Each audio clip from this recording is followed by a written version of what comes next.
অব্যক্ত সংলাপ, তবু তারা বহমান। আজ থেকে প্রায় ৬-৭ দশক আগের কথা। সবেমাত্র ভারত ও পাকিস্তান নামক রাষ্ট্রের জন্ম হয়েছে। জাতিগতভাবে এপারের মানুষদের পরিচয় তখনও পাকিস্তানি হিসেবে।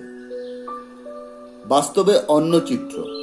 তারা আসলে না পাকিস্তানি না ভারতীয়, অর্থাৎ নাগরিক সুবিধা থেকে প্রায়ই বঞ্চিত তথাকথিত পূর্ব পাকিস্তান বা পূর্ব বাংলার জনগণ। ক্ষুধা দারিদ্র্যের কষাঘাতে জর্জরিত এপার বাংলার মানুষদের মধ্যে শিক্ষা সচেতনতা অনেক কম ছিল। ইতিহাস কথা বলে, নামে মাত্র বয়স হলেই বুঝে অথবা না বুঝেই বিয়ের পিঁড়িতে বসত তখনকার কিশোর কিশোরীরা।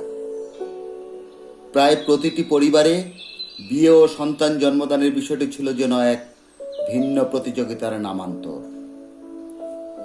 জনৈক ব্যক্তির একাধিক বিয়ে আর ছেলে সন্তানের সংখ্যা বেশি হলেই তিনি অলিখিতভাবেই মর্যাদাবান ব্যক্তি হিসেবে আখ্যায়িত হতেন সে সময়।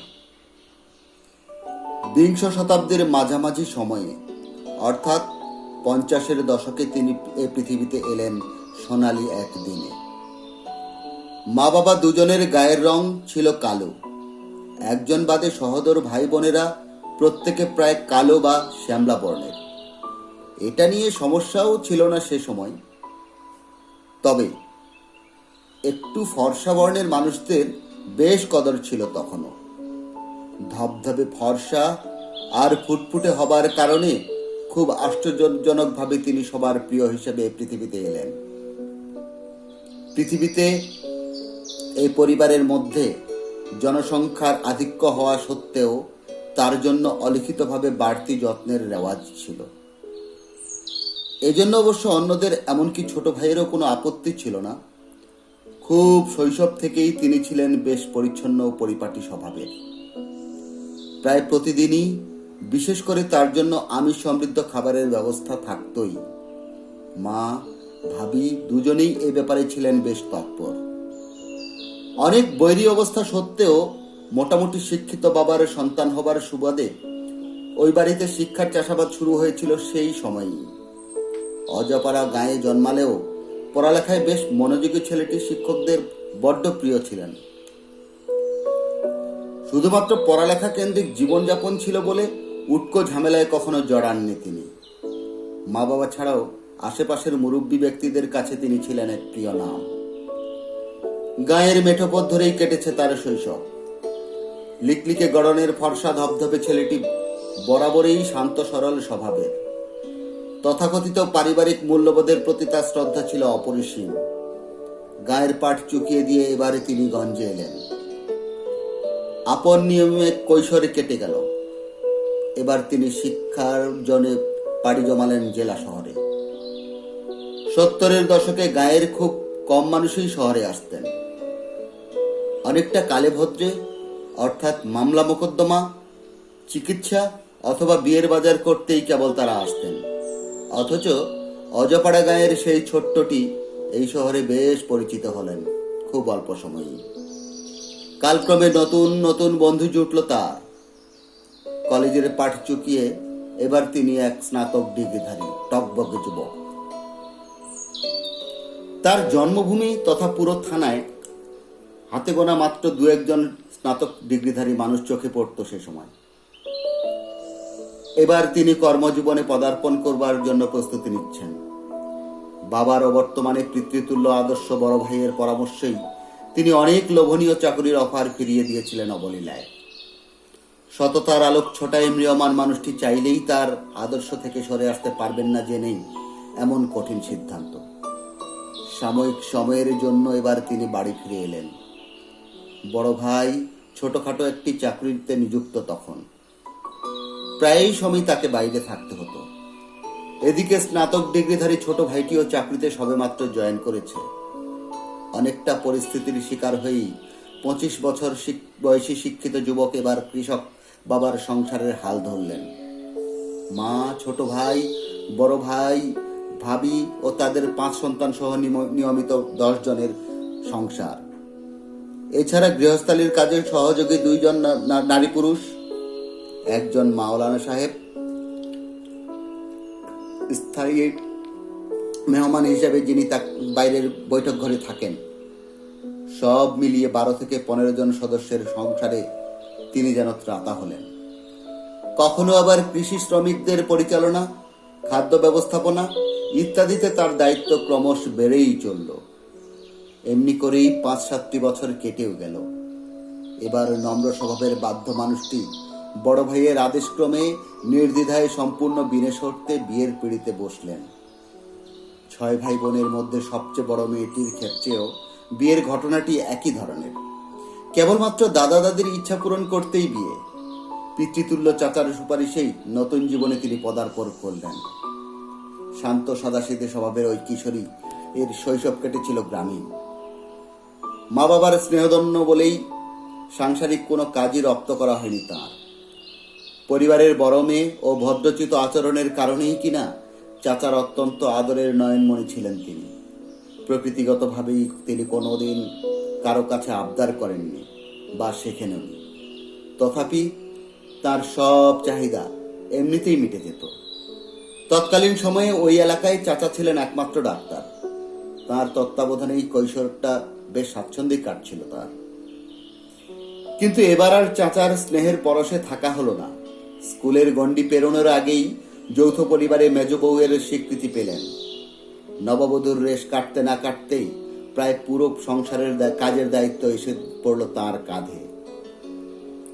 ইতোপূর্বে কোনো রকম প্রশিক্ষণ না থাকলেও সেই 15-16 জন মানুষের রান্না, গৃহস্থালির কাজ, খাদ্য পরিবেশন তার নিয়মিত রুটিন হয়ে গেল। যৌথ পরিবারের নারীরা বরাবরই খাদ্য সংকটে থাকেন। এ যেন অলিখিত নিয়ম। 15 বছর বয়সী বিবাহিত কিশোরীর ক্ষেত্রেও নিয়মের ব্যত্যয় ঘটেনি। তরকারির পরিবর্তে পাতিলের তলানিতে লেগে থাকা ঝোল ঝালেই তাঁর কেটেছে অনেক দিন। অথচ হাস্যোজ্জ্বল মুখটি দেখে কখনো তার উপায় ছিল না কারোর। মৃত্যু পথযাত্রী আদর্শ বড় ভাইয়ের আদেশ পালন করতেই ওই যুবকের এবার আর বাবার ভিটে ছাড়া হলো না। স্বামী স্ত্রী উভয়ই কলুর বলদের মতো সংসারের ঘানি টেনেই চললেন অনেকটা সময়। পিতৃতুল্য উদার নিঃস্বার্থ ও আদর্শ বড় ভাইয়ের না ফেরার দেশে চলে যাওয়াটা খুব প্রভাবিত করেছিল পুরো পরিবারকে সেই সময়।